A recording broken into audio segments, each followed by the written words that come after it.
Salam sehat dan selamat hari Minggu, Ibu Bapak, Saudara-saudara sekalian dimanapun Anda berada.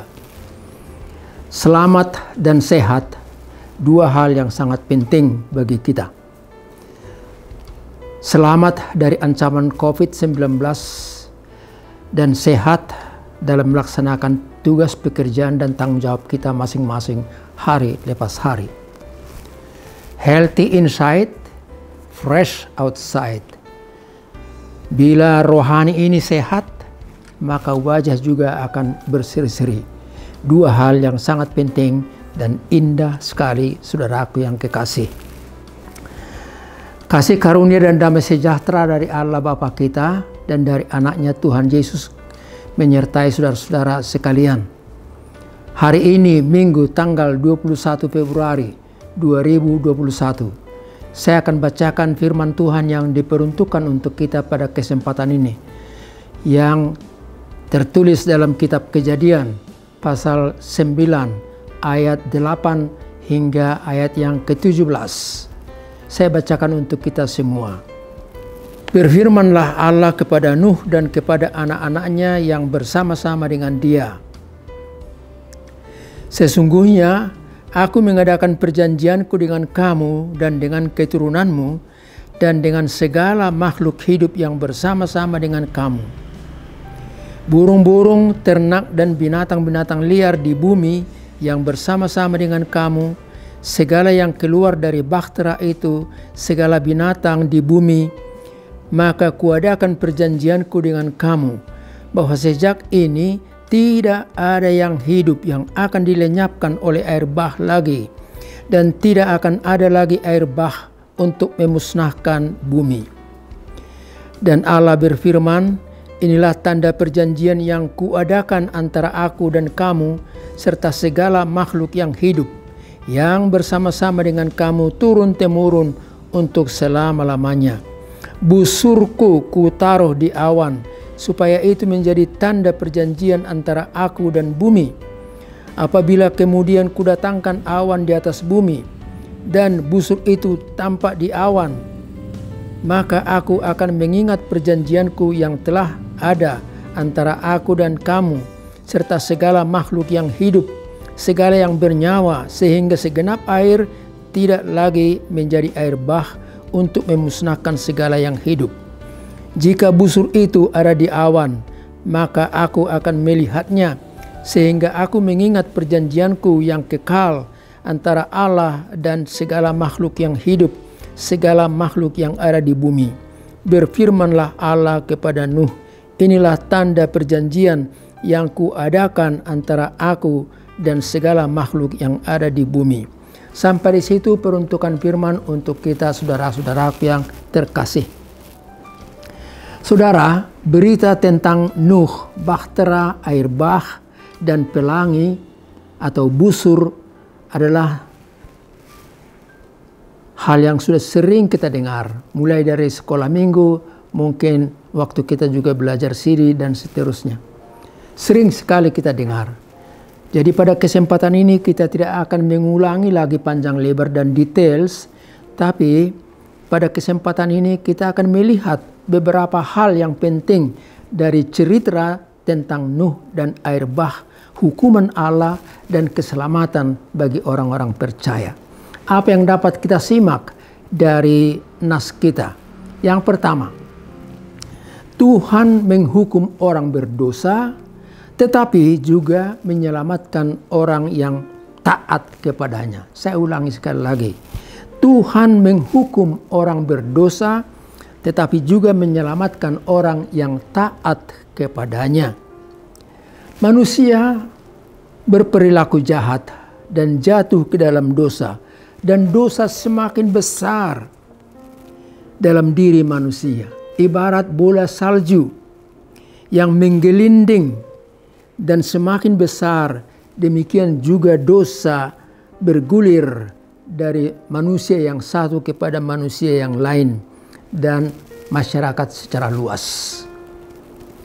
Kita lihat Adam dan Hawa jatuh ke dalam dosa. Mereka diusir dari Taman Eden dan harus kerja keras untuk kelangsungan hidupnya. Selanjutnya, dosa semakin berbahaya karena Kain dan Habel membunuh adiknya Habel. Karena apa? Dia iri hati dan dengki. Dan sejak saat itu Kain terlunta-lunta dan selalu diiringi rasa takut. Bukan hanya sampai di situ. Kita lihat Kejadian 11 yang menceritakan karena manusia jatuh dalam kesombongan, ingin dipuji dan ingin berkuasa, merasa super, maka manusia-manusia itu membangun Menara Babel dan dikatakan setinggi langit. Untuk apa? Bukan untuk dipakai atau didiami, tapi supaya dilihat orang bahwa kita jago, hebat, super, dan lain seterusnya. Tuhan mengacau balauan komunikasi mereka sehingga pembangunan tidak terlanjut. Saudara yang kekasih, demikianlah juga pada masyarakat di kota Sodom dan Gomora. Karena kejahatan mereka, kebejatan mereka, maka Tuhan menjatuhkan api dan belerang dari langit dan menghanguskan kedua kota tersebut. Saudara yang kekasih, dosa itu terus menggelinding dan sampai hari ini juga dosa itu nampak dalam hubungan antar manusia. Kenapa terjadi huru-hara? Kenapa terjadi keributan dan perang saudara? Karena ada di situ keinginan untuk menguasai negara, bangsa, dan apa yang terkait di dalamnya. Sekarang ini manusia tidak perlu lagi memakai kata-kata dari mulut ke mulut, tetapi manusia sekarang ini, manusia modern ini telah memakai alat-alat elektronik untuk menyampaikan maksud mereka. Kita lihat bagaimana dalam komunikasi manusia ada berita-berita bohong yang kita sebut hoax, ataupun berita-berita yang memancing kemarahan, antipati yang kita sebut hate speech. Dan karena itu terjadilah keributan dan pertengkaran satu dengan yang lainnya, suku yang satu dengan suku yang lain. Saudara yang kekasih, itulah keadaan yang menggambarkan bagaimana manusia dari sejak Adam dan Hawa sampai kepada kita tahun 2021 ini dalam masa elektronik dan juga yang sangat-sangat menguasai kehidupan kita. Saudaraku yang terkasih, kalau kita lihat sekarang ini kejahatan, permusuhan banyak terjadi karena apa? Karena politik, karena ingin berkuasa, dan karena diucapkan kata-kata yang mengundang perselisihan, pertengkaran, bahkan perang melalui mulut ke mulut dan juga melalui alat elektronik dan media cetak. Berita bohong, hoax, caci maki atau hate speech merajalela. Perselisihan, saling curiga, dan perang terjadi yang mengakibatkan banyak korban. Kita sering baca berita dari WhatsApp, dari Facebook, berita hoax dan ujaran kebencian. Karena itu, kita sering terperangkap di dalamnya. Orang mengirimkan kabar karena merasa lucu, dikirimkan dan berkata diteruskan untuk pembaca yang lain, padahal kebenaran daripada berita yang disiarkan itu dia sendiri tidak tahu bagaimana keadaannya. Tetapi untuk merasa lucu, maka itu dikirim dan kita menerimanya. Asal tahu aja, sebenarnya kita korban daripada peristiwa itu karena kita yang mengirim maupun yang menerima harus membayar melalui pulsa masing-masing. Saudara, pesan yang kedua berbunyi, Orang beriman itu taat perintah Tuhan. Saya ulangi sekali lagi. Orang beriman itu taat perintah Tuhan. Pada zaman Nuh, kejahatan manusia semakin menjadi-jadi, semakin meningkat. Tetapi Nuh seorang yang benar dan tidak bercela di antara manusia sezamannya, dan dalam hidupnya dia bergaul akrab dengan Allah yang dia imani. Saudara, dalam Ibrani pasal 11 ayat 7 dikatakan, karena iman maka Nuh membangun bahtera itu.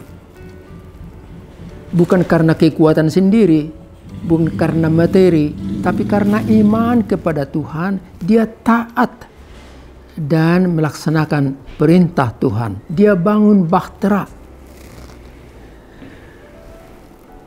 Alkitab memberikan ukuran yang sederhana.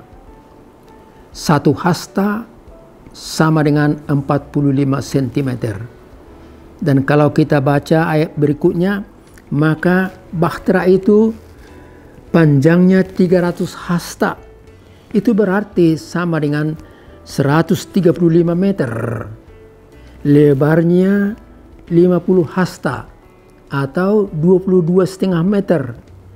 Dan tingginya 30 hasta atau 13,5 meter. Bayangkan sedemikian besar bahtera yang dibangun oleh Nuh, dibantu oleh anak-anak dan istrinya. Di dalam dibuat sekat dan bertingkat 3 untuk tempat segala jenis hewan, binatang liar, dan kamar lain untuk tempat mereka sendiri, istri, anak-anaknya, dan istri daripada anak-anak sendiri. Saudaraku, bayangkanlah itu satu tugas berat yang membuat Nuh capek dan butuh materi dan energi. Tetapi apa? Karena imannya dia kerjakan itu sampai selesai. Orang lain di lingkungannya pada heran dan mencemooh Nuh, mentertawakan mereka yang membangun bahtera itu. Namun karena imannya dia tegar dan dia bangun bahtera itu sampai selesai. Kemudian Tuhan menyuruh Nuh memasukkan segala jenis hewan piaraan dan binatang buas masuk ke dalam perahu. Makanan untuk semua binatang itu telah disediakan dan juga untuk mereka. Nuh dan keluarganya masuk bahtera dan Allah menutup pintu masuk ke bahtera itu pada ayat pasal 7 ayat 16. Kenapa? Tuhan menjamin keselamatan Nuh dan isi bahtera, dan orang lain tidak boleh masuk dari luar saat air bah mulai muncul. Saudaraku, pesan yang ketiga berbunyi, orang beriman itu sabar dan tahan uji. Saya ulangi sekali lagi. Orang beriman itu sabar dan tahan uji. Hujan deras turun terus-menerus. Permukaan air naik. Permukaan air naik menutupi rumah. Ladang bahkan sampai puncak gunung. Semua manusia durhaka dan yang bejat itu mati tenggelam. Nuh sekeluarga selamat. Sesudah 150 hari air mulai surut. Selama dalam bahtera, Nuh tidak dapat melihat alam sekitarnya. Dan juga dia tidak mendengar suara Tuhan sebagaimana semula. Namun Nuh itu setia, tahan uji. Dia yakin akan pertolongan Tuhan. Setelah 377 hari menurut Kejadian pasal 8 ayat 13 dan 14, air sudah surut dan daratan sudah kering. Nuh sekeluarga serta semua hewan piaraan keluar dari bahtera itu. Mereka semua selamat.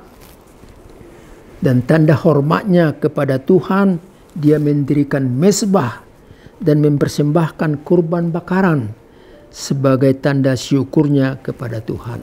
Saudara, itulah Nuh yang taat dan setia serta tahu memberi hormat, mempersembahkan sesuatu untuk Tuhan.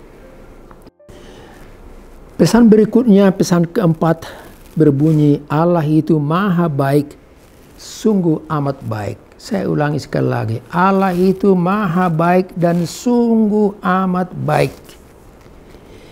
Dia membuat tanda perjanjian damai dengan Nuh. Tuhan Allah berkata, busurku kutaruh di awan, supaya itu menjadi tanda perjanjian antara aku dan bumi. Bahwa air bah tidak akan terjadi lagi. Dan selama bumi masih ada, takkan berhenti-henti musim menabur dan menuai, dingin dan panas, kemarau dan hujan, siang dan malam, silih berganti. Busur alat perang dinampakkan dengan pelangi yang warna-warni di awan, tanda perdamaian dan alam yang teratur untuk kehidupan manusia. Saudara, dengan busur itu, pelangi itu, Allah mendamaikan dirinya dengan kita, dengan manusia. Oleh karena itu, manusia harus saling berdamai dengan manusia yang lain. Tidak ada kebencian dan dengki. Dan manusia juga harus berdamai dengan alam di mana dia ada, menjaga kelestarian dan keseimbangan alam di sekelilingnya. Allah mengadakan perjanjian damai dengan bumi ini. Dan kalau saya mau katakan, Allah melaksanakan perjanjian damai dengan semua umat manusia sepanjang zaman melalui salib, melalui kematian dan kebangkitan Tuhan Yesus Kristus. Bersyukurlah untuk itu. Saya akan sampai kepada kesimpulan daripada renungan ini. Kesimpulan yang menguatkan kita. Tuhan tidak menginginkan kematian orang berdosa, tetapi keselamatan mereka. Dengan pertobatan dan iman percayanya pada Allah, manusia akan diselamatkan. Tuhan punya rancangan-rancangan yang indah dan memberi masa depan yang baik kepada semua orang yang percaya. Demikian Yeremia pasal 29 ayat 11. Oleh karena itu, jadikanlah hidupmu menjadi hidup yang percaya kepada Tuhan, karena orang percaya itu kuat bekerja, setia, dan beribadah serta memberi persembahannya kepada Tuhan. Saudara, sampai di sini pertemuan kita pada kesempatan ini. Sampai ketemu minggu depan. Saya sampaikan terima kasih buat Anda sekalian yang selalu memberikan respon atas khotbah-khotbah yang saya kirimkan, menyampaikan terima kasih dan ucapan selamat. Pada kesempatan ini, saya menyampaikan juga terima kasih atas respon Anda atas khotbah-khotbah saya. Tuhan memberkati kita semua, dan mari kita berdoa. Allah Bapa di sorga, terima kasih atas firman-Mu yang menguatkan kami. Kepada kami diberikan contoh yang amat baik, Nuh. Bagaimana dia sebagai orang yang beriman, taat bekerja, dan terpercaya, walaupun kadang-kadang dia tidak melihat alam sekitarnya ataupun mendengar suara Tuhan dari sorga. Izinkan dan biarkan kami, kuatkan kami supaya kami menjadi orang yang percaya dan setia kepada Tuhan setiap hari. Kami banyak mengalami pergumulan, penyakit, dan juga kegagalan ataupun tantangan-tantangan yang lain. Kuatkan kami Tuhan. Kami berdoa untuk semua mereka yang terpapar oleh COVID-19 ini dan masih dalam perawatan. Tuhan juga menguatkan mereka, menyembuhkan mereka, menjauhkan COVID-19 ini dari tubuh mereka.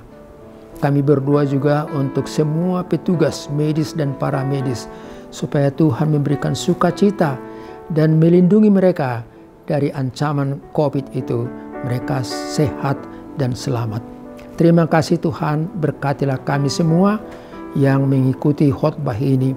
Berkati juga gerejamu yang melaksanakan kebaktian pada hari ini di gereja masing-masing. Terpujilah nama Tuhan di dalam Kristus Yesus. Amin.